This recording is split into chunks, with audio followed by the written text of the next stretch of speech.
Hey guys, this is Dan from bodybuilderinthailand.com.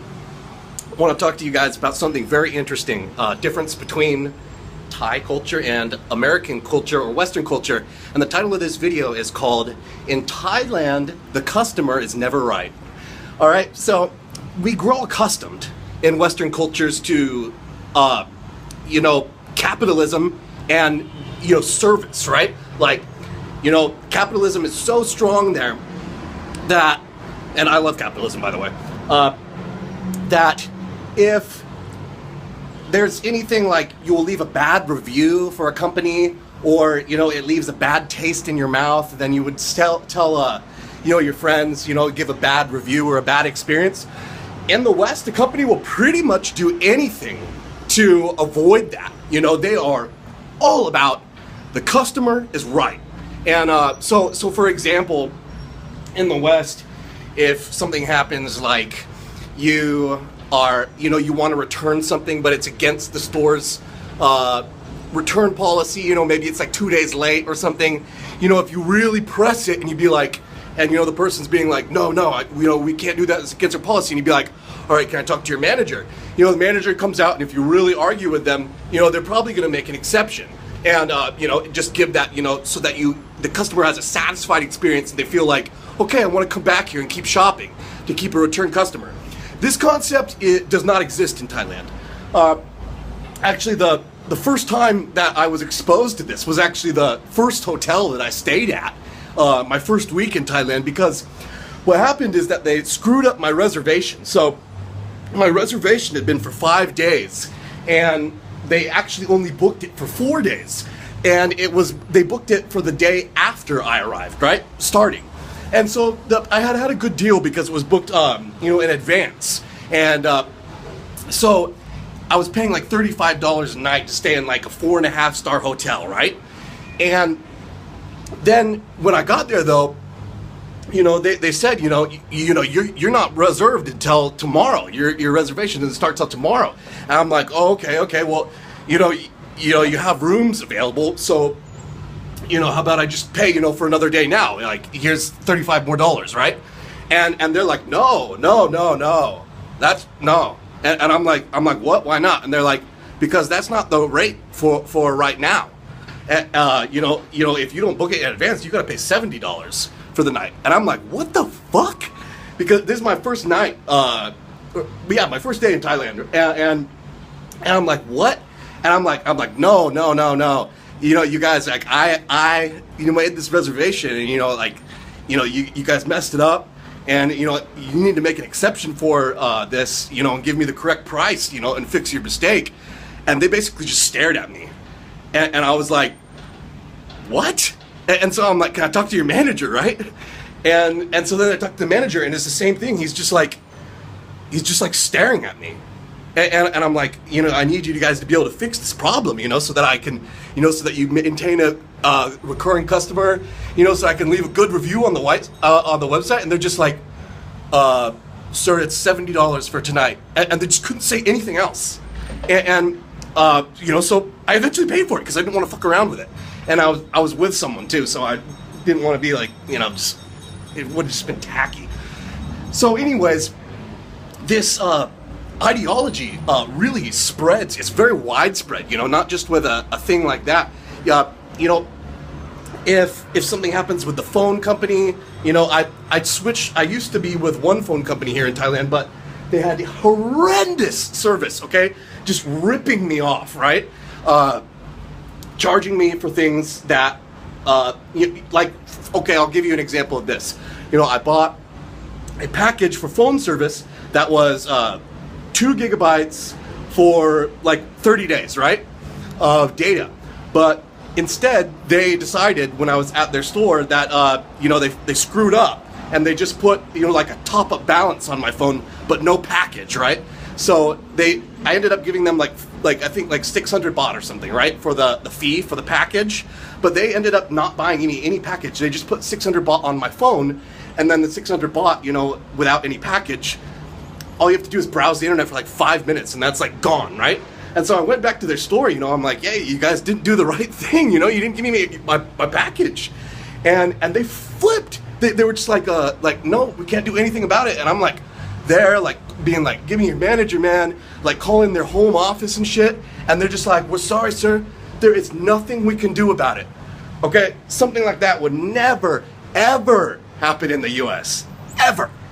And then there's been other times too, you know, where I've been like, you know, with an airline, where the airline, they will have maybe like closed their check-in counter literally 60 to 90 seconds before I walk up, and I'm like, hey, you know, I want to check in for this flight, and they're like, well, sorry, sir, it's closed. And I'm like, well, you know, I know that, like, you know, you can override your computer system, you know, it's a computer.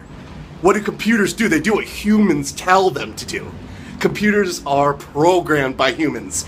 So to say, you know, oh, the system did this, and I'm like, all right, well, let me talk to your manager. Again, right? You know, there's a common thing in Western, let me talk to your manager when an employee is screwing up.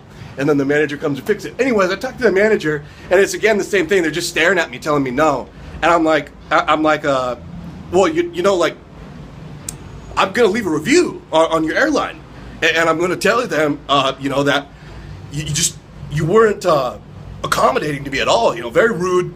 You know, come up 60 seconds after the check-in closes, and you know, you're just like, sorry, nothing we can do. Buy another ticket. And so what they made me do was go and buy another ticket for twice the price that I had paid for that ticket. So that plane ticket was $60. But anyways, I had to walk over to their ticket counter thing at the airport and buy another ticket for $120. So my $60 ticket ended up being $180 because I was 60 seconds late for their check-in time, which they refused to override for me. And when I was talking to them about that, you know, I was saying, like, you know, I'm gonna, you know, leave a very bad experience online review for your company because you're not willing to accommodate, you know, and help, you know, make the situation. You definitely don't care much about the customer. And they just stared at me. So there's a thing with Thai culture, is that there's this thing called losing face, saving face, and there's also a saying called Mai Pen Rai. Mai Pen Rai is like de nada, of nothing, no problem. Mai Pen Rai, it means the same thing. And so the way that it is handled is to basically turn the other direction. So a lot of times when a Thai person is mad, they don't act on that, or when they feel upset, and things will be inside boiling, you know, for years, because it's not polite in Thailand to be upset. Really, it's not polite. Most Thai people are smiling most of the time. I like that. That's one of the things I love about Thailand. It's one of the things I love about Thai people. And when I'm talking about this, guys, especially if there's Thai people watching this right now, I'm really speaking objectively. I love Thai people. I love Thailand. I'm just speaking objectively about things that I notice that are different between the West and the East, or, you know, specifically America and Thailand. And I'm doing this because it's interesting. It's fascinating to live among other people who do things differently than you, and to watch it. You realize that your cultural experience and perception of the world is not the only one that exists. And there are completely different worlds out there because of the perceptions and views and beliefs and ways of acting of those cultures. It's fascinating going to different countries and being among the common people. So anyways, another thing will be, like, you know, if you have a girlfriend or you're dating anyone in Thailand, you know, you can't ever, you know, tell them, you know, what you did was wrong, don't do that again. Or you know, what you did was wrong, why did you do that? Or, you know, maybe they'll say something like, okay, I'll meet you at 7 o'clock. And then 7 o'clock comes around, they are ignoring you, and then the next day, you know, because they just decide they don't want to go, right? In their head, and they're like, well, I'll ignore him. And so then the next day, you know, they'll then text you and be like, hey, and you'd be like, hey? So what the hell about last night, right? You know, like, and they're like, oh, well, you know, I was really tired. And you'd be like, okay, well, why did you ignore me? Why did you do that? You know, that really made me feel upset. And basically they won't answer the question. They just won't answer it. It's looking the other direction, because there's something about having fault placed on someone. I've noticed it in Asia in general, but it seems to be especially prominent in Thailand. Ever having fault placed on someone, or saying like, you have done wrong? It's like a huge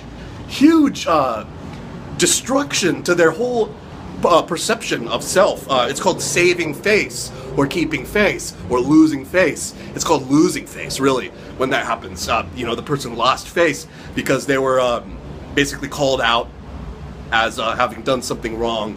And so it's very hard when you are going to have a discussion or an argument with a girlfriend here in Thailand to have it be productive.